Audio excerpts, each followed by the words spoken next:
On this episode, we share our shouts for another summer presented by Geoff Keighley, and we ask ourselves how long we see ourselves still playing games. Also, we duke it out to crown the best party game on the Pixel Picks Showdown. All this and more on the Pixel Parent Podcast.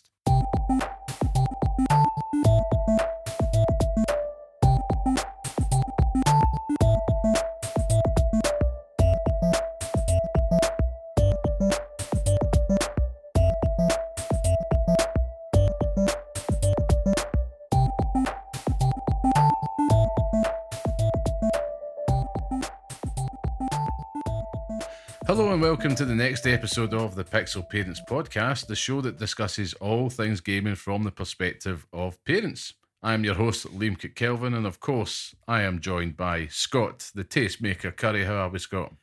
I'm very well. I've been enjoying the sun, enjoying life, loving everything, you know. It's been great. It's been great. It has been great. It's nothing better than actually getting outside and experiencing life. Some vitamin D. Vitamin D. Is that right? I'm all about that D.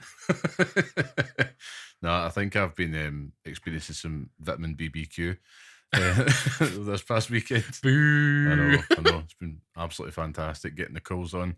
And it's a bit of a change of pace because obviously when it's sweltering, you don't really want to sit indoors playing game. Well, that's a lie. You do. But it's roasting. It's absolutely roasting, as we say. Taps half weather for our international listeners. But yeah, of course. It's just good to be back. It is. It's always good to games. come and just talk rubbish for an hour, if not more, if yeah. not longer. Well, we do that usually. We just record it. Yeah, that's true. That's true. Well, before we get into it, of course, if you want to be part of the podcast, come say hello and share your thoughts with us at pixel_parents on Twitter, or write to us at pixelparentspodcast@gmail.com. Again, we appreciate all your support and would love it if you left a wee 5-star review in your podcast platform of choice. It really helps us out. And of course, thank you to everybody that joins us each and every week. And with all that out the way, Scott, as I always say, what are you playing this week? What am I playing this week? So I finished Rise of the Ronin. Hey. Finished it last night. Mm-hmm. That would have been the 14th of May at about 1:30. Year of our Lord. Year of our Lord and Saviour. Mm-hmm. No, it wouldn't have been 14th of May, it would have been the 15th of May. Scratch it. It doesn't matter, it'll be 2 It's weeks the same or something thing. after. It's the same thing. But the wee one wouldn't go to bed Right. last night, so eventually when we got her down, I fell asleep on her floor, waiting for her to go to sleep. Woke up a few hours later and that was me immediately awake. So I took some time just to play Rise of the Ronin, and I finished the game, and then a few hours later I got the platinum trophy for it. Everything just all fell into place. It's probably the easiest game of that type that I've ever platinumed. Nice. Also found out halfway through that I changed the difficulty for the dojo missions. Mm-hmm. You know how you go in there and you can learn like other techniques and stuff like that with your character. Yeah. With the weapons that you're using. I changed them to the Dawn difficulty just to get through it, just so it was easy, and I forgot to change it back. Nice. So I was playing it. I played about 25% of the rest of the game on Dawn difficulty, thinking I'm fucking brilliant at this. I'm so good at this game. You are the Ronin. I actually am the Ronin, and it turns out that I wasn't. I was just playing it on the easiest difficulty, but I've managed to make my way through it. I was showing Liam my notes earlier, and it's literally tick boxes. I think I'm playing this game like a person who actually enjoys open world games, but it's a thing of beauty, these notes. You could actually take a ruler down each column it's done. It's just I'm in love with it. It's incredible, isn't it? It's incredible. Well done. It is. I'm actually very happy about it myself. But general thoughts on the game, I still loved it. Mm-hmm. I still loved it. I think by the end, I was ready to finish it. Mm-hmm. You know, it wore a wee bit thin towards the end, but it finished well, and it finished where I wanted to finish it. I think the only gripes that I've had with it is that it kind of forces you to do the whole ally system. You have to go and give them presents and stuff like that, and you have to boost your relationships with them, and you have to do that if you want certain missions. Like if you want the platinum trophy for it, you have to get kind of in tight with these characters, which is fine, but you sometimes have to go back in time, use the Testament of the Soul thing, so you go and change your decisions to save certain people or kill certain people, and then you get other missions and stuff as well. So it's a bit of a pain in the arse. And shout out to Power Picks, because you wouldn't get through any platinum trophies without them. But Oh yeah. a few of them in there were sort of I had to use that to get through it. But apart from that, it's pretty good, Yeah. What would you give it a 10 Um, if you had to? Which you if I do had to, right now. I think coming at it objectively without having played Final Fantasy VII before it and having played Dragon's Dogma before it, I'd probably give it a high 8. I mean, you're not going to get a high 8 because it's just 8, but it's like an 8 is a good score. Yeah. It's a great game, but it doesn't hit 9 or 10. 9 or 10 is like the Neo games. Love them, and I think they sort of reinvented the wheel when it comes to like the Souls-like kind of game. Yeah. Whereas this is kind of stuck in the two worlds of being an open world game, is also trying to live that sort of Souls-like kind of try to live up to that. But I think an 8 is a jolly good score for it, It's a great score. Yeah, say. and I think I like some of the characters in it. I mean, some of the decisions that you make. You obviously have your rival and factions, and you've got like the British people. And every single time there's a Brit in one of those games, you just immediately want to go against them. It's like, get them kind of out like of there right now. mustache twirly types, aren't they? Oh, that is the best. The characters that they've made are hilarious. But as you move through that game, it's funny how you change your mind. Regardless, it's mad. It is mad. But no, I really enjoyed my time with it, and I'm happy. I'm happy that it's over, so I can put it to the side. And now I think I'm kind of burned out on the open world games. So I've got my eye on a couple of wee games in the kind of they're kind of coming up. So It is, open world fanboy here, Yeah. of course. It is always worth just kind of dipping a toe into smaller games after that point, Yeah. and gearing yourself back up. I know I too have been playing Rise of the Ronin. I think I am literally on the last mission for the story, probably about just over 35 hours into it. I think an 8 is probably where I'm sitting on it as Yeah. well, to give it a score. It's not, there's I do have issues with it, but it's fun, Yeah, I and think that's it. I think just enjoying clearing out the map, the way that they've done it, the way that it kind of incentivizes you to do it, because if you're with one faction, like the anti-shogunate, the green faction, and part of the map's purple, if you don't clear that, then your enemies are going to have a little bit of a buff, which is Yeah. pretty cool. Yeah. So you're kind of like, right, I want to take that down before I go any further. And yeah, it's just been a lot of fun, and we're definitely in the year of feudal Japan, Yeah. big open world games, and I am very much like feed me more. I'm like Ryback over here. But it's Don't like- bring him up, man. but it's one of those ones like today, at time of recording, the first reveal trailer for Assassin's Creed Shadows has went live. Obviously, I'm sitting there screaming, because it's back. Yeah. Back. I've got my Assassin's Creed back. I'm on top of the world. And I'm just absolutely loving the fact that we're going to get like our first historical figure as a protagonist. And I think one thing that I'm noticing, even just from very early screenshots, which you do have to take with a good handful of salt, Not even a pinch. not even a good handful, because they've been polished, but in the looks department, you can see the difference even from playing Rise of the Ronin Yeah. to these very, very early 100%. screenshots. But I'm not going to hold anything against it. I think Rise of the Ronin, the more I've played it, the more I'm thinking this is actually a cracking looking game. The opening world area was poor choice. I know Yeah. it's historically accurate, well, as it can be.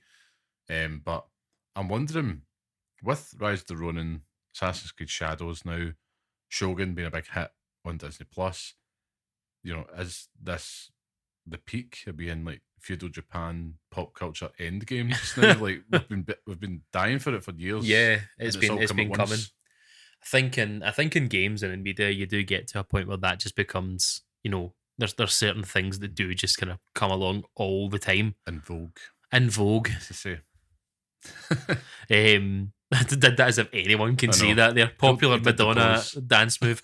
But it's just like, it's like anything else. Like there was a period of time where we got like, not even a period in time, like maybe the last like couple of years ago, every game was set on the moon. Yeah. Every single trailer that we saw were like moon based. horror games, over the shoulder, third person. And then you've got like kind of farm simulators and stuff as well, like there's times for them. So it's obviously at the moment that's the sort of the big love. And I do enjoy it. You know me, I love anything to do with Japan, but Yeah, I will say at this point, there's one game that you would love for them to bring back. okay. And it's set feudal Japan-esque setting. Mm-hmm. Yeah, come on. I'm lost. Onimusha. Oh Christ, aye. Oh yeah. I think that we're obviously going to talk about the summer brought to us by Geoff Keighley, but Yep. um It's his now. that it is summer just belongs to him now.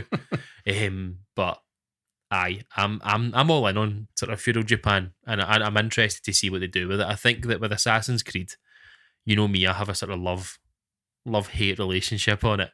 I'm not, It's all love from me. it's all love for you. I can get actual buzzing about it. It's I'm spring in your step from it. I'm genuinely so excited. Like, I go in hard on it. Aye. It's like, I think with the last two, Yeah, I think I might have sprung for the Ultimate Editions because I was just so mug punter high on Assassin's Creed, and I'm tempted again. And I did play all the season pass stuff, and I'm so excited to finally see this feudal Japan stuff. Even if these early reports are kind of taking away a couple of the aspects, like you mentioned before we started recording, about the drone bird being away and the changing the camera perspective on climbing.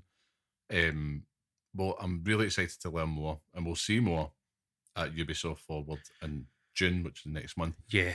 But we're talking about feudal Japan, the RPG peak, right? This is it. They've got all the stones. It's endgame. What do you think the next trend gamers are going to clamour for now? Because, we're eating good just now on that. What do you think the next one is? What is the next one? Mhm. I don't know. Because it could be anything, Yeah. And it all it takes is for some random person to come out with a game like set in downtown New York. I don't know, like anywhere. It could be anything. It could be Death Stranding 2. That might be the future of games. Yeah. Something that's just made up of every single piece of pop culture that you've ever known. George Miller, every single actor under the sun in this game. The loudest, most orange game on earth. It's just I don't even know. It's hard to predict, and especially with the way things are going at the moment. Like we spoke about it last week, layoffs and like kind of these kind of companies and stuff getting shut down and studios kind of disbanding. But Yeah. it's hard to see where people will innovate. Like we spoke about it in terms of like people might not want to kind of push the boat out and test the waters. It might just be feudal Japan for the next 10 years. Yeah. Which I mean, I'd be all right with that. But see, I don't know, like, because we've got everything that we want at the moment. You've got like hero games. You've got obviously your kind of open world RPGs. You've got your Final Fantasy games and stuff as well. Like, I'd like to go back to the kind of over cover shooters, like Gears of War and stuff like that. I'd love to go back to that with a bit more sort of action and games that are a bit more linear. Like, again, I always go back to the things that we speak about, but having to sink 50 hours into a game that, it's 8 out of 10 and I really enjoyed it, but that game doesn't need to be 50 hours long. No. I don't have to build relationships with every single character to get 52 missions, so that's it done. Like, yeah, that's kind of making me think twice about going for the platinum. If it's I'm honest. easy. It's not a slog. It's like, it's easy to do it, but you do find yourself in places having to go forward and stuff, and it's just a pain in the arse. So I am interested in something that's a bit more linear, and I think that's where I would like to see things move forward to, especially just with time constraints and everything moving forward. Like, as a parent, bringing it back to the reason why we do this podcast, anything that I can play short bursts of and kind of make progress rather than feeling like I've done nothing. Clearing out a map for a whole night, I'd quite like that. Yeah, I can definitely see that being a trend that is going to emerge and only get more popular as time goes on. I keep going back to Baldur's Gate 3. Yeah, I really keep going back to that, and it's like when we say trend, it's like it doesn't have to be something new, Mm-hmm. something that's always there. Like fantasy-based games, obviously D&D, have always been there as far back as the eye can go, effectively with games. But when they see success like that, Mm-hmm. and I'm thinking they maybe want something that's a little bit more strategic, fantasy-based games. Got a funny feeling about that one, just because when things are successful, do as Yeah. successful people do. Yeah. That's the reason why there's a million and one free to play hero shooters and all out there now. That's true. Yeah. But who knows? I mean, it's an interesting thing. But we did also touch on that there, as that we're now approaching summer, which is, of course, property of Geoff Keighley these days. It feels like any type of event that comes out, he just puts out a tweet about 5 minutes later saying it's part of Summer Game Fest. And Yeah. very well is. But I'm also kind of like, is that? Like, it's just, Yeah. it's kind of holding everything. But, it's one of those things. But He has to do it though, doesn't it? Like we've lost E3 and stuff, so he has to. I mean, that's it. It's an open goal and fair play. I mean, he's worked hard to get that.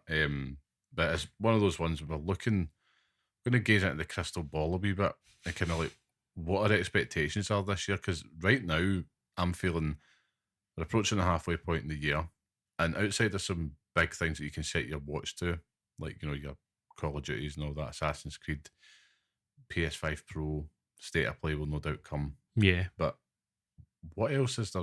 What are we kind of hoping for to see here? Because I know we kick things off Xbox, right? So, and again, stay tuned because we might have some plans for that one. But Xbox are stepping up to the plate here, and they're on strike too, Mm-hmm. and they've got to knock something out the park just to buy that faith back in terms of what are they giving the fans, the very loyal ones, maybe console worry types, but Yeah. maybe not. If you've invested $500 dollars into that console, you want to see something to get excited about. And is it all just kind of nostalgia bait and stuff? Like, here's Fable, here's Gear 6, here's Forza Horizon 7 at this point. Christ, they're all the same. It could be any Forza for me, but Yeah. I don't know. With the Xbox, I've got no idea where they go. To be honest with you, like Fable is obviously it's been announced, but we need to see something about that. We're seeing it with like what do you call it, Hellblade as well. Like Well, I'm looking forward to it. looking forward to, It's my but next there's been destination. no advertisements or anything about it. Like, it's just like they're just going to shadow drop this game and then hope that it does well. Like It's a worrying time. I think that everyone's kind of lost, and rightfully so, has lost a bit of faith in Xbox at the moment, especially with the interview that was it Sarah Bond. Was that the Yes, the Bloomberg interview. So she came out and she tried to answer the question on it, but didn't actually really talk about it. But I think people are losing a lot of faith in it, and there's only so much goodwill that you can give it with Game Pass. That's the best thing about owning an Xbox at the moment, Yep. because there's bugger all first party games that are coming out with it. But I really don't know what they do. Like we've seen the idea Xbox, the stuff about like Indiana Jones, and maybe we'll see some more to do with that. But everything else that they came out with and that as well, like you have the sim games and stuff like that as well. Like it's just I don't know. I'm actually like scrambling my brains and there's nothing there. Yeah, I mean, it does there's such a weird space we're in just now, because naturally I feel like we're feeling the after effects of COVID finally, Yeah, where yeah. development time will rightfully so take longer. And obviously it'll have the really negative effect of studio closures Mm-hmm. as well. So, and I'm looking at Xbox and it's like, there's a lot, they've got a lot of credit in the bank still. Mm-hmm. People similar age to us, might not be us, but similar age from the 360 generation. Yeah. So they can bank on bringing back Fable, Gears and stuff we've aforementioned. But I would love to see them, we had like the Black Panther and Captain America game. Yeah. So if they had something like that was exclusive to Xbox, if they had their own, Spider-Man, or just something that was just like, that looks really cool, I'm going to go there to play. I mean, Hellblade, for me, I love the first game, and that is like, yeah. I can't wait for the second one. But it's going to be very short and sweet. You're talking about between 8 to 10 hours. That's crazy though, for how long that game has been in Yeah. development for. And I'm worried about Ninja Theory. Yeah, I think everyone is. I think Yeah. everyone's worried about everyone involved with the Xbox as well. I mean, it's not. We saw it even just with Square Enix this week as well. Like they let go people in London. We've saw kind of Ubisoft have cancelled development of the Division games. So it's just like it's not. It's difficult to talk about the future and what we expect to come when we don't even know what the landscape of the industry is going to even look like in a year, 2 years time. Like we're seeing this now. Like you know what I mean? Like this isn't in 3-4 years. It's like at this very moment what's going to happen. I don't think that studios, even with PlayStation, they're not brave enough to put out new IP. No. Like we spoke about mascots in like one of the first few episodes, and it's like, who is going to be the big mascot for Xbox going forward? And you don't bloody know. Like, no. I didn't play the campaign for the most recent Halo game, but it's actually pretty good. It's probably pretty good, aye. But it's just like when those games came out, they were massive, and like Master Chief was just he was front and center of everything that was Xbox. Yep. And now he's just been kind of pushed under the rug. Nobody really cares about him, and it's just like we've forgotten about Halo Infinite now. PlayStation are guilty of it themselves as well. They go back to these old characters. So you've got like obviously like your Last of Us Part 2. They're kind of dipping into that well again. The Last of Us kind of remakes and stuff as well. Mm-hmm. You've got God of War. Fantastic games, obviously, but they have to go back to go forward. Yep. So it's like I don't see. I mean, Nintendo have been doing it their whole life, you know. But they're the kings. It's fine to do it. But at some point, the Xbox are going to have to just go. This is something that we've made and move it forward. And that could have been Hi-Fi Rush. Do you know what I mean? That could have been an entire series of games, and you just create stuff from there. But they've stopped that. It's madness. I mean, I actually do think that, and maybe it's just me and a wee bit of the hopium, as they say, but it's like I have a big hope and a funny feeling that Tango might get like revived in a few years. That's right, you can hear the birds. The birds. That was really eerie. That was a sound effect. But they might get revived just purely because there's a lot of talent there. Who knows? But that's just pure speculation. I mean, to put a pin in the Xbox side of Keighley Game Fest is, I think, looking at the fact that they've made a big deal of this, will be Call of Duty Direct. Yeah. And they've been mad to not lean into the back catalogue of Call of Duty games and also maybe follow forth with Activision. So I think that's probably as big a swing as I can kind of see them taking. But I would love to be talking about this after it and go, do you know what? There's signs there. There's some really positive signs, which is all that you're asking for. They're not going to come out and, rebuild it in a few weeks. Yeah, they're not exactly. going to do that. Yeah. But there's other things as well to look forward to in Summer Game Fest as well. I mean, Ubisoft Forward, I don't think. Now, Assassin's Creed Shadows is out and we've got Star Wars Outlaws. I'm not really expecting much more. Just Dance 40. Just Dance 40. Now that's what I call dancing. It's you always have some mad this jive bunny stuff. Jive stuff thing. It's like Braun Strowman back in the days. He was the bunny from the wrestling, talking rubbish. I think for me though, I mean, I'm looking forward to a few things in Summer Games Fest. We have the opening showcase on the 7th of June. Yeah. Which is, usually the too long presentation from Geoff, and it's got a wee bit of everything in it. Yeah. But you'd imagine, is that before Shadow of the Erdtree comes out? Aye, I think so. So you'd imagine something from that. Something from his pal Kojima. It's probably nothing, to be honest. Yeah, it'll be something daft. We know right now, as of time of recording, Sony hasn't done anything. And I think they did a state of play, if I'm right in remembering, they did a state of play last year that was part of Summer Games Fest. And I would expect to see Death Stranding 2 as the big chip, but I'm kind of thinking that might be 2025 now. It probably will be. I think it really goes without saying, to be honest with you. That game is... But in terms of if they will announce the PS5 Pro on that. Yeah. Bank your rights. If they had that to launch with it. Because, I mean, the trailer, batshit crazy as it was, it looked impeccable. And you're thinking, man, like that on a PS5 Pro, PC type specs, it would make sense, and yeah, I mean, hopefully, Yeah. I can't see past it. I mean, I would love to see more about it. I really would, and I'd love to understand what it's actually going to be. Mhm. And for a game, we talk about innovation, but obviously Hideo Kojima has become the master of that over his career, and he managed to make us all play a game where we just walk everywhere. Yep. Like, that's cool. That's fine, and we're going to have to do it all over again. Yep. Being chased by weird Troy Baker, but it's. I think for me, there's a few things that I'd like to see. Mhm. I'd like to see the next installment of Resident Evil. Yep. There was obviously leaked information about it, about the sort of potential plot of it, and take this with a pinch of salt, or an entire handful or bottle of Saxo, whatever it's called. That's it, the fancy stuff.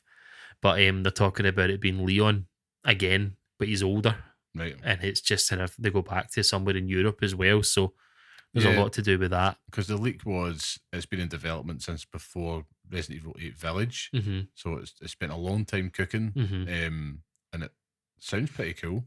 It does. Cool. I mean, anything to do with Leon, I think will sell gangbusters. It's. I'm actually, now that I've obviously finished Rise of the Ronin, I've still got the remake to play, Resident Evil 4, so I might. That'd be perfect. Dip a toe. Yeah. Nobody has to know.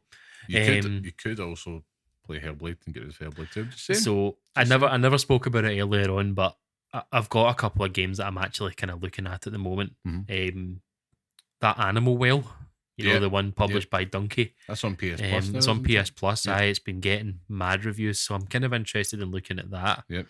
Metroidvania-esque. Guided by hype, but also I don't know if you saw is it called? It's like Crow Country or something like that. Oh yes, it's like the survival horror game. It looks like a PS1 game. Very cool. Yeah, I paid for that, so I'm going to. I think that'll be next on the list. So I think I'll pick up that. But kind of bringing it back to obviously what we're talking about, what I would expect to see, because obviously Tekken 8 has just obviously shown that the Polish Prime Minister's coming back. Yep. So Eddie Gordo was the first character. Now it's her, and I'd expect to see the next character there. Yeah, pretty good announcement for the community. Yeah, I think that it would be silly because now we're in kind of the dying embers of season 1 of Street Fighter 6 as well. Akuma's probably been released by the time this episode goes up. Just and I would think that there would be either some information given to us about the second season, kind of what the next DLC is going to look like, and we should also see Homelander for Mortal Kombat 1 as well. Yes, they've shown a wee bit on it, but you usually see Ed Boon involved with Keighley as well. So that's true. Yeah, I would expect to see Homelander, but not Homelander. Kind of picked up on that. And the biggest wish that we have, there's two biggest wishes that I have. Right. Obviously, we always want Bloodborne. Yes. And I want Bloodborne for dinner. I want it. I would love it. I want Blue Point. I want to see that name come up, and I want to see them having remade Bloodborne. I saw. I mean, that was a total rumor, but I think there's a bit of credence to it. I would love it if we had the remake just now. But with Elden Ring happening, I'm not sure if that could work. But also, the rumor was that they're going to be lining up for the PlayStation 6 launch, which, to be fair, is only about 3 or 4 years away, which is mental. I don't want to talk about that. my final thing though, and I just want to put it out there, it will never happen because Geoff Keighley won't allow it. But I want to see more Metal Gear Solid 3. That'd be amazing. Yeah, but he won't let it happen because it's anti Kojima. That's what I think about Geoff Keighley, is that he will never show anything to do with Konami after what happened with Hideo, which is fine. I mean, you have your hills that you die on, but But I want to see more about that now. I just do you know my ultimate wish for it, for the whole thing, particularly that opening showcase? Make it tighter. Yeah. Get it down to 90 minutes max. 60 minutes would be great. Less ads. Yes. Right. Brought to you by this, that, and this. I do not care. And put quality over quantity. And I mean that in the most respectful way, but there's a lot of games there that don't even get 30 seconds and Nah. it's pointless. Yeah. It's like you're not doing the game justice, so don't show it. Mm-hmm. And the final one, people live outside of the west coast of America, so maybe God, change the timing change the of it, time Jeff, for it. You know what I mean? You know, everybody else seems to do a good job of it. So, Christ, even Nintendo do a really good job of it. Yeah. No excuse, for shame. So that's really, to wrap that up, that's kind of like my big hopes. I'm not touching Nintendo Direct because the Switch 2 announcement just isn't coming, and I don't really have much in terms of what I'm hoping for it. There'll be some cool throwback stuff that they'll announce, but it's nothing really that I'm too enamored with because I was a wee bit let down. So I don't really have any hopes. My hopes have been dashed on that one. Nintendo has hurt. It's hurt them. They've broke me. Broken. But as well, yeah. I mean, one thing that we're looking forward to is that we'll hopefully be doing some special episodes. Yep. Off the back of Summer Games Fest, and more details on that to come. So just stay tuned to our channels for that, and it'll be pretty cool. Something different we've not done before. Well, you can hear more of our patter and just what we make of Jeff's big events. Attempt. Yeah. Jeff's attempt at brightening our lives up for a few hours. Jeff's attempt at putting on something at a decent time of day. Trying to save the industry. That's what this is. That it feels like we're talking about, the end game for Feudal Japan, but it kind of feels like this is the most important period in video games in recent history. Yeah. Do you know what I mean? Got through COVID and stuff like that, but we're starting to see obviously the effects of it. I am the doom monger of this podcast, but it feels very much like this is the final roll of the dice. Yeah, it's the cost of greed. Yeah. I mean, at the end of the day, all of these, major players have shareholders. Yeah. They want to see the numbers go up, and that's all they're caring about. They're not really caring about entertainment otherwise. I mean, you look at Hollywood, for example, the amount of changes that they've had. Oh, yeah. And they're struggling. Well, they're not struggling, but it's just not fair for the people that are actually making this magic come to life. Yeah. Which is video games. That's true. The people out there that are creating this, so many talented people in this industry, they deserve so much more than just to be looked at as a number on a spreadsheet at the end of the day. I think it's tough. I think that ultimately you've got that side of it, but also just look at it that we're in a period now where we're smack bang in the middle of when, we're close to the next PlayStation, but we're also, we're also still within this current generation, So it's like if development time could be 3-4 years for proper AAA games, then you're pushing into that area. So we're seeing. I've seen a lot on Twitter because I'm not saying it. I'm not saying X, but we're seeing a lot of people kind of burned out at the moment, finding it difficult to find games to play, and I kind of echo that. Obviously finished Rise of the Ronin, but those were the 3 games that I bought, and what's come out since. There's been no big major games. I think it's more we turn to the smaller independent ones, which I think that's the big benefit of not having them. But you're right.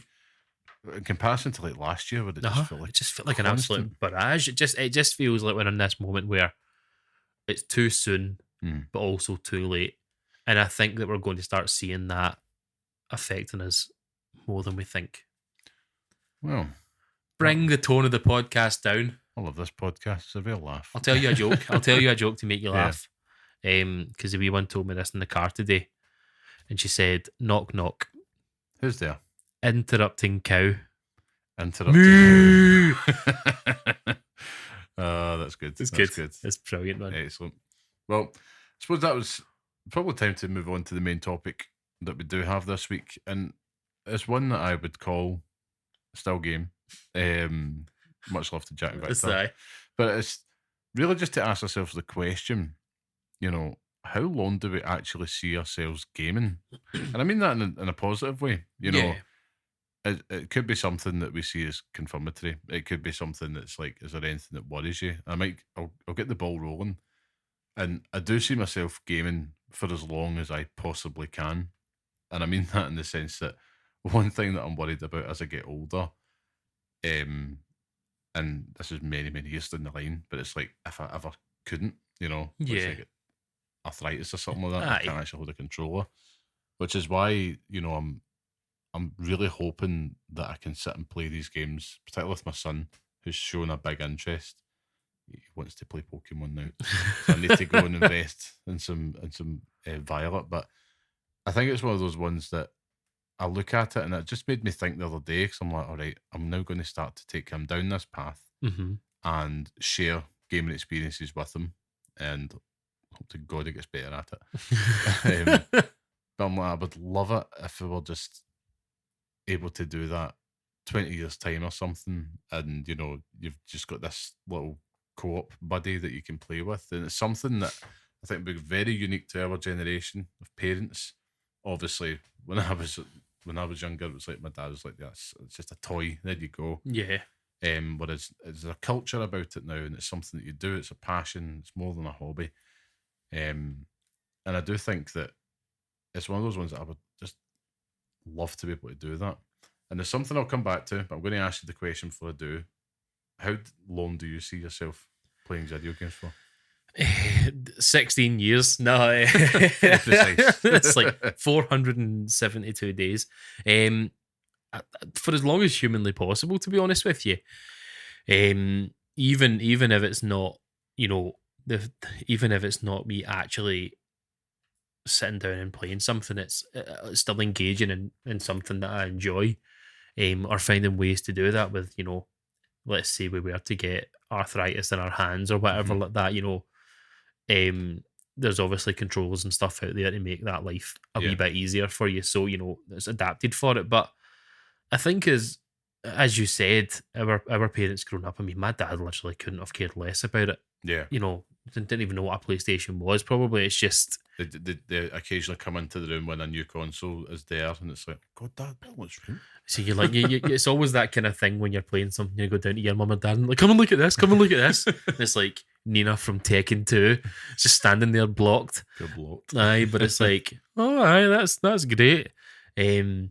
But I think for me, I mean, as long as I humanly can, I mean, talk about hobbies and stuff like that. It's the best hobby, the kind of biggest hobby that I have. So, and I don't see that changing anytime soon. Yeah. I've only found myself as I've gotten older getting more invested in everything to do with it. Yeah. It's as you're growing up, it's just it's a pastime. You play games, you go outside and play football, you go and fanny about with your mates, and then you come back and do the same thing all over again. Yep.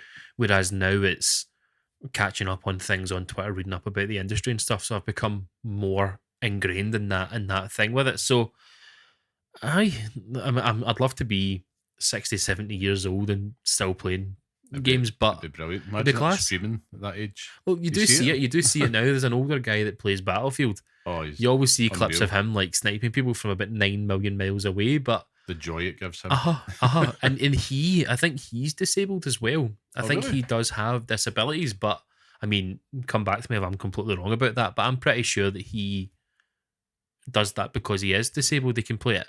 Right. I think okay, he that's has. I amazing. think he has issues with his hands, and it's probably one of the only games that he can play. So it's class for that. Yeah. I touched on it there. Like, it is kind of like uncharted territory Hmm. right now because it's a medium that's matured, Hmm. and I sometimes feel I'm feeling it more now in my 30s. I'm about to officially hit the mid 30 point. Not quite there yet. I'm clinging on, but it's one of those ones that sometimes if I'm around people say in the workplace and they might be in their 40s or something, and it's never something that they've engaged with, Yeah. and because I'd say for our generation, it's boomed Hmm. like no other one before. And it's not like something like music or like, what are you doing this week? I'm going to the concert, I'm going out for a few drinks, whatever. It's like, I got a new game Friday, I'm going to play it. And they would look at you as if you had something growing at your head. Hmm. And it's one of those ones that I think I can be quite bashful sometimes in telling people because I think there is a little bit of judgment that does come with it. Yeah. And I'd love to see that go away. And it's like as I get older, I'm hoping I'll just get a little bit more, I don't give Nice. a toss what you think, but Aye. there is that element of it still. Yeah. Um, and that's why online communities, engaging with people on social media and stuff is so important, because you're taken into that world Mm-hmm. outside of the day-to-day world. And especially with the kids, I mean, I would love for them, let's say I'm loving the fact and try to play it cool. It's like showing an interest, and try to make sure that he's okay with that.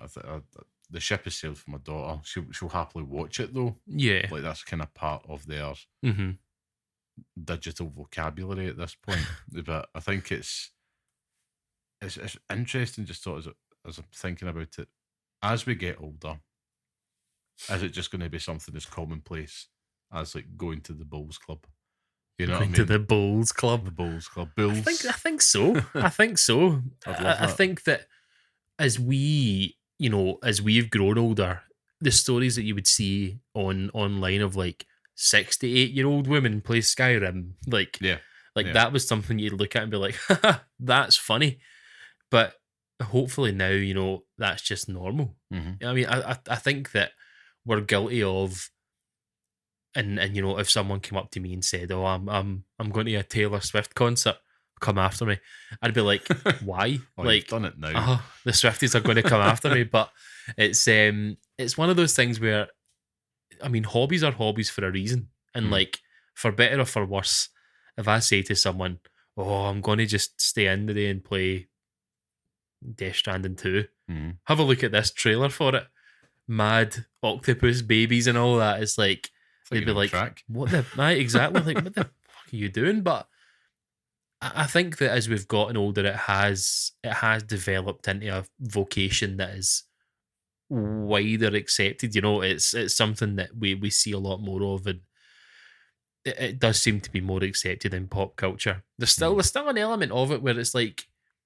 if you see a story online where I've seen something about it recently, but it was like a story in the news about a wee guy who broke a world record or something on Tetris. I'm pretty sure. Obviously, with that technique, it was something I can't remember what it was, right? But it was like, I think that I don't even think it was a world record. I think that he was just trying really, really hard to do a certain thing, but it glitched out, and he finished the game and he done it. And there was interviews on like the BBC News and stuff, and every single comment on it were like, go outside, blah, blah, blah. Yeah. And it's like, listen, if that's what he wants to do, that's what he wants to do.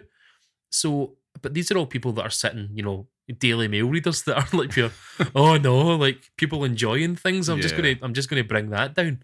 I'm not going to apologise for the Daily Mail readers comment as well. Oh, they can come at us. Come at me. That's fine. That's fine. But taking on the whole world today.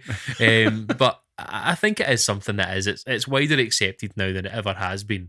And I think that as we get older and we're the people that push that forward, that's only going to get better. Yeah. That's I would love that, if it was just more, if it moved away from being a hobby or, a pastime and also something that's easily demonized. Yeah. And almost seen as a juvenile thing to do. Mm-hmm.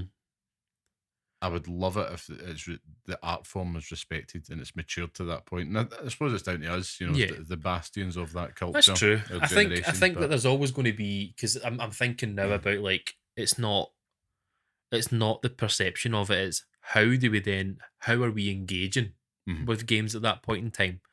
Because obviously we've seen the boom of VR. Yep. And even now when I see someone playing with a VR headset on, you're like, absolute VL, complete dollar with their headset on, but and you would watch movies in like the 1980s where like VR's like, that's the thing, that is the future, and we're living that now. But there's still also that element of jank when you're playing these games. There is. I should also add at this point that this man had passed around a picture of me with the VR headset as it was about to launch to everybody at my wedding. So yeah, so I was that guy. You were that guy. But it's how are we engaging in it at that point? Because we've tried to see innovation. We had that what was the Xbox thing, the wee glass thing? Oh, the HoloLens. The HoloLens, and we played Minecraft on that. Yep. It's like, is it augmented reality? AR, like, that's died. That's completely tossed in the bin. Yep. Thanks, Apple. And VR, like, it's getting bigger and bigger and bigger every single year. Mm-hmm. But it has to get to a point where the games that they're making are, they're of a quality that matches the price.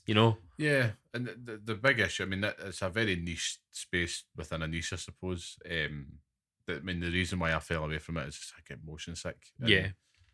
I mean, even to circle back round to what we're talking about here, I mean, one big thing that I think is going to make a difference for us as we get older, and if we achieve that goal and we're still playing, we're in our 60s or whatnot, and it's more respected culturally to do so, is the fact that we know what we're talking about. Yeah. I'd hope to see an end to online stories and stuff like that. Pure, how do I put a child lock on this, or how do I, change the gaming time, or all this type of stuff like that. Mm-hmm. How do I put batteries in an Xbox controller?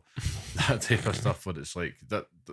There are people there, different familiarity levels in terms of what these things do, and fair enough. Yeah. Fair enough. But I think when I look back at my parents and I look back at what we know, it's like that is only going to benefit and make it much more commonplace. Mm-hmm. If you think about it now, like most people have a console in their house. That's what I was going to say. It's like an entertainment system now, isn't it? Yeah, It's just accepted at that point. Aye. High hopes. High hopes indeed. I do have high hopes. I mean, I hope so. I hope so.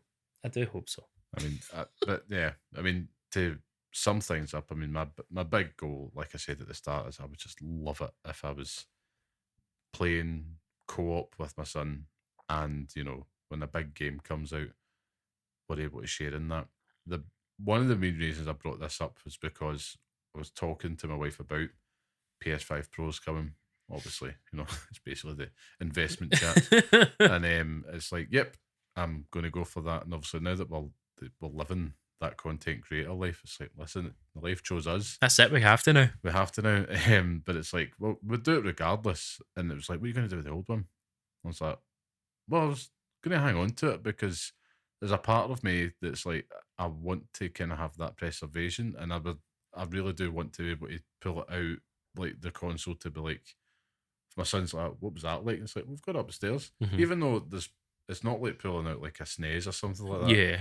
But it's just like, here it is, and it's just like that novelty of like, oh, let's get the PlayStation 3 out, let's get the PS4 and PS5, and also I just want to put that one upstairs at my workstation as well. But it's I have many dreams in this house, but it was like, it made me think, like, why am I holding on to this stuff? Is it because game no longer accepts trade-ins and stuff like that? It is probably, aye. I'm genuinely wanting to kind of build up that library of kind of retro consoles. I love that when you see people with like cool gaming rooms and stuff, and they've got lots of cool retro consoles, and they might not play it. They might play it once a blue moon. Yeah. But it's just cool as like an artifact almost, to be like, here it is, looks the part, and I'm going to have that just with loads of kind of weirdly shaped PlayStation. So that's my kind of goal. But no, that was a good chat actually. We kind of brought up a lot more things than I thought. In terms of what it's going to be like for us in the future. Very different. Very, very different. It's more time to play them, innit? More time to play them. But anyway, time to move on. And of course, now it's time for the Pixel Picks Showdown, where each week we each pick a game from our chosen theme and decide which one deserves to live on in the hallowed Pixel Picks list, our definitive list of the best games we recommend to pass on to that next generation of gamers we were just talking about. So, last week's theme, it was first-person shooters, and with Call of Duty 4, Modern Warfare becoming the latest addition to that list, also marked a return to winning ways for myself.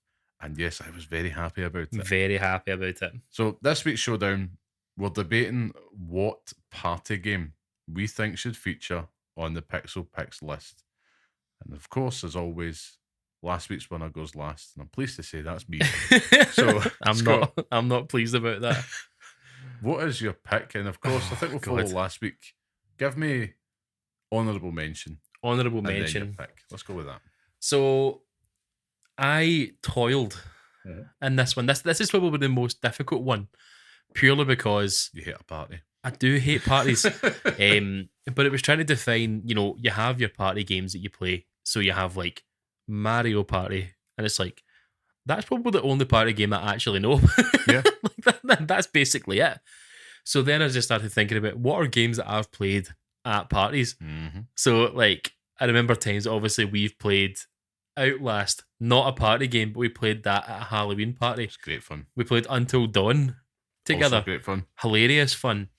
I've obviously been at sort of family parties where we've been playing Rocket League and stuff as well. Fantastic game you can play at a party. Mm-hmm. But then I was just thinking about what are games that you can play together. You could bring together 4 or 5, maybe 5 separate people together if you have the funds. Yep. And I've never done it before. I've done it with one implement, and I'll explain that in a few minutes. But I'm going to go down. I've not picked a particular game. It's a series of games. I know what you've picked. And I've picked, it's either Rock Band or Guitar Hero. He's done it. Now, when I was 16, it was a very good year.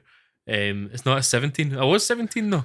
And I'm just going to interject here. There is a noise in the background, and that is the pesky Cocker Spaniel that I have. The official dog of this podcast is making an absolute racket. So apologies to the listeners out there if you're thinking, what is going on in my ears? He's digging holes trying to find a comfy space on his bed. Oh, anyway, I digress. He's comfy now. So when I was 17, I went to a party. And at that party, absolutely no interest because I'd obviously met my wife at that point, but there was Guitar Hero there. Mm-hmm. I sat, got drunk and played Guitar Hero the entire night, and it was phenomenal. Yep.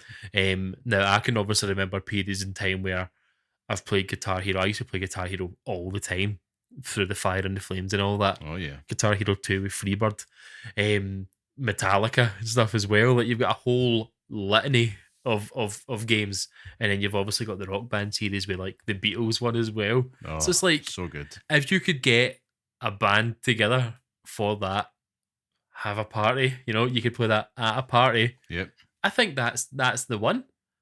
I think it's the one. I mean, I'm kind of making my own rules up on this because it's games that I've played at parties. Not at all. But not at all. The only other one I could have said was Mario Party, and I couldn't tell you which one because hundreds of them. But so your pick is Guitar Hero. I'm going to go for Guitar Hero. Yeah, just as a series. Interesting, because I've got that down as my honourable mention this week for the same reason. Your logic is sound, which is I went down the exact same route. I was like, right, Mario Party. What else? Party games, charades. But it's like, what can you play in a group of people that you're at a party? Could be a house party, just could be a little gathering, whatever. Something party game to me is something that you can just pull out with anybody, regardless of their skill set. Which is why I put Guitar Hero as an honourable mention. Even though I was thinking back to those many times where it's like, I feel like Guitar Hero 3 and World Tour went into the mainstream at that point. And especially when you got the drums and that involved. It was great. I've had those nights with family, friends. Beatles one, of course I bought the full shebang version. Actually bought it twice. I know you did, aye. So it was great memories playing that. But the thing for me was that I always remember there was always one or two people that couldn't join in. Mm-hmm. And then I think back to other parties that I've had where everybody joined in. And that's the thing that's tipped it for me this week. And my pick, and I'll pick a specific one, but it could also be a series, right? My pick is Mario Kart 8. Okay. I knew it was coming as well. I could smell it. Like a blue shell. It does, aye, no, because we spoke about it before. Yeah. And it's the, aye. Now, of course, I'm deploying strategies here to keep myself going last. But I just think that when it comes down to it, I think both of them, to be honest with you, it could be a coin toss. I think that both of them are amazing party games in terms of they're fun. People really can get on board with it and just have a blast. When people play these games, there's a smile on their face, grinning like a Cheshire cat. But for me, Mario Kart 8 just pipped it because it's literally like, can you hold this down? and can you press either what direction you want to go in. Whereas Guitar Hero, even if it's like, right, come on, mum, sorry, I'll put it on easy, and it's just like just 3 buttons or something. It's like, oh, and then all you hear is screaming, and they can't do it, and then it's like, oh, fuck off, I can't do this. Mario Kart 8, I've had a lot more through the years from a kid all the way up through an adult. We even had a Mario Kart 8 tournament actually when it came out. Yeah. And it was a blast. Mm-hmm. And I distinctly remember it because my wife had played as well. Yeah. Surprisingly all right at it for somebody that doesn't play Mario Kart. I was sweating a few times thinking, oh, I can't be toppled here. But it's like I can play that with like my wife, my sister, my mum, my dad, you name it, young and old. And I think that's why it has to be the pick this week. Now, of course, the gentleman led the debate. My rebuttal. He just sounds defeated. I do not. It's true though, because because it's the perfect game for a party. Mhm. Like it's I think to for people to play it, Mhm. it's the perfect game. For people to watch it, it's a bit more like okay, like you're watching maybe 4 people play the same thing over and over. You don't really know who to follow. Whereas you play Guitar Hero, you could have you're in the same band, but it's music. That's the only thing For a party. You could play Kiss Rock and Roll All Night, and you could have that party rocking.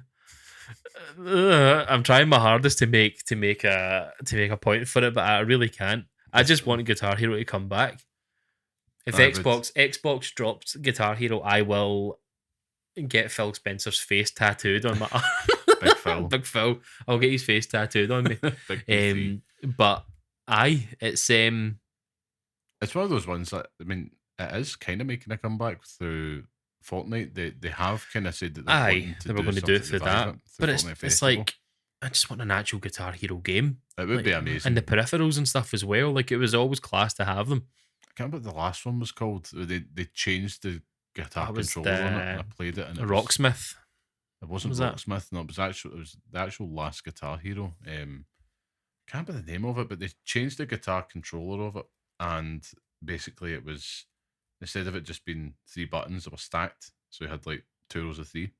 So it kind of felt like a bit more of a traditional guitar in that way. Mm-hmm. But I remember playing it, and it was just not. It just didn't hit the same. It didn't hit right. I love the Guitar Hero games. Guitar Hero Live. Aye, I love them because that was like music videos and stuff like that as well, and you would have like a leaderboard and stuff. Do you know that was almost a decade ago? It's wild. It's wild. I mean, there was a period in time where they were like the hottest games on earth. Oh god, yeah. And like now you'll always find a Guitar Hero controller at like cash converters and stuff. Like you'll always find them somewhere. But they deserve to come back because I love them. Even just for me. And I don't think I can get away with the noise of hitting the controller like at 9 o'clock at night when the wee one's in bed, but just for an excuse to play Freebird again. That's all I'm looking for. Just give me that. That wee bit of Stevie Ray Vaughan. It's aye, but no, Mario Kart 8 is the pick. I'm drawing a line under it because it's ideal for a party. I mean, if you can have parties centered around it, you could bring it out at a party for kids. Yep. To get a bit of peace. The kind of adults always get involved in it as well. It's so pick up and play. I remember distinctly going to visit some good friends of ours when they stayed down south, and the Switch wasn't out for long, and Mario Kart 8 Deluxe had just came out, and me, my friend, we were just playing it at the table. Now, whether or not that constitutes a party is another thing. It was a party for us, but it was just great fun just sitting there like kids with the Switch, just be able to play it. And, you can have fun anytime you're playing that in the company of other people. Yeah. And I think that's why they said it deserves to go on that list. It deserves to be on the list, full stop. Yeah. I mean, obviously I'm delighted. Here we go, 2 in a row. Boo! I know, I'm going to actually regret this next week once I see next week's pick, actually. But believe it or not, I'm looking back at the picks just now. And yeah, Is Mario Kart not already on it? no, it's not. Boo. Let me give you a recap. I'll give you a recap Go for for it, those eh? at home Go for it. because this marks week 10. Week 10. Yeah. 10 weeks of this absolute nonsense. Week 10, which is madness. Of the Premier, the Showdown Premier game. parenting gaming podcast. Yeah. In our heads.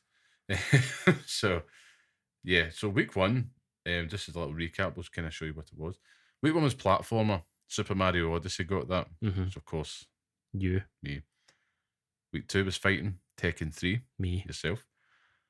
Week 3 was superhero. So that was You. Batman Arkham Asylum. Okay. I'm going to guess before you tell me who it was. Week 4, sports. Me. Mario and Sonic at the Olympic Games. That's right. Yes. King. Week 5 was challenging. That was Hades. That was You. myself. You weren't happy about that No, I one. wasn't. Still not. Then the form goes away here. Week 6, it was That Stealth. was me. Splinter Cell. Yep. Week 7, non-Mario mascot, which was Metal Gear Solid 4 and Solid Snake. Yes, there he is. And actually, no, it was longer than that. Week 8, role-playing game Baldur's Gate 3. Yes. Which is 3 in there. a row. Here we go. Week 9, first-person shooter. That's it. Call of Duty 4, Modern Warfare. Now, week 10 with Party, that's Mario Kart 8, which interestingly puts us at 5 apiece. Interesting. So, I do wonder where it's going to go next week. And we've got something special in store for you next week as well when it comes to the Pixel Picks Showdown, which I'm looking forward to. And Scott looks terrified. It's because I can't remember what it is. Looks It's terrified. terrible. And I think it might be a hard one for you. So, I'm looking forward to it. God, right. But of course, thank you once again for listening. That brings us to the end of the podcast. And again, we just really appreciate you joining us and listening and joining our conversations. If you like what you hear and enjoy the podcast, again, leave us a wee 5-star review. It means the world and it really does help us out. Makes a huge difference. If you want to engage with us online, of course, come and see us on TikTok, where, of course, we're just kings of virality and memes. And, of course, you can find myself on Twitter at Carmelite. And Scott, where can people find you? Finally opened it up on time. Llamaman91. You got it right this week. I did. I actually opened up my Twitter for this purpose because I never ever do it. So Be prepared. professional podcaster now, you know. Love it. Love it. And of Be course, thank you. Eternal thank you to our producer and music man, the talented and also handsome I can't stress it enough. Sean Murray. So Thank you handsome. so much. Thank you so much, Sean. So We love you. handsome. And of course, you can listen to the next episode on all your major podcast platforms. Follow us on Twitter at pixel_parents. And of course, just write to us if you've got a question at pixelparentspodcast@gmail.com. We would love to hear from you. But until next time, stay safe, stay sane, and thanks for listening. And also play Alan Wake 2, please.